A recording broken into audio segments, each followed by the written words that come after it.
വിദ്യാധനം സർവധനാൽ പ്രധാനം. വിദ്യാഭ്യാസ രംഗത്ത് ഉറച്ച കാൽവെപ്പുമായി ആത്മവിശ്വാസത്തോടെ മുന്നേറാൻ വിജയ കോളേജ്. പരിചയസമ്പന്നരായ അധ്യാപകരുടെ കീഴിൽ ചിട്ടയായ പരിശീലനം നൽകി ഭാവിയിലെ വാഗ്ദാനങ്ങളാക്കി മാറ്റുന്നു ഓരോ വിദ്യാർത്ഥികളെയും. Vijaya college near bus stand, Chelakkara. Formerly Vijaya tutorial college since 1960. Chelakkara bus സ്റ്റാൻഡിൽ പൊതുജനങ്ങൾക്ക് ശല്യമുണ്ടാക്കുന്ന രീതിയിൽ പ്രവർത്തിച്ച ആലപ്പുഴ സ്വദേശികളായ 2 യുവാക്കൾക്കെതിരെ ചേലക്കര പോലീസ് നിയമ നടപടി സ്വീകരിച്ചു. ഞായറാഴ്ച രാവിലെയോടെയായിരുന്നു സംഭവം. ചേലക്കര ബസ് സ്റ്റാൻഡിൽ പൊതുജനങ്ങൾക്ക് ശല്യമുണ്ടാക്കിയ 2 യുവാക്കൾക്കെതിരെ പോലീസ് നിയമ നടപടി സ്വീകരിച്ചു. ഞായറാഴ്ച രാവിലെ 11 മണിയോടെയായിരുന്നു സംഭവം.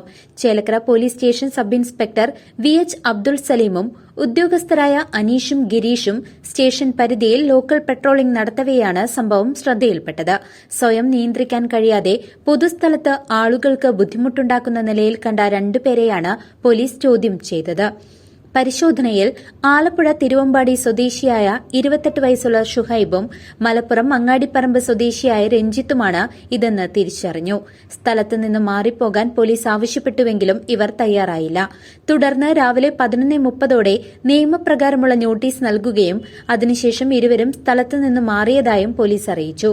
ഈ സംഭവത്തിൽ ചേലക്കര പോലീസ് സ്റ്റേഷനിൽ കേസ് രജിസ്റ്റർ ചെയ്തിട്ടുണ്ട്.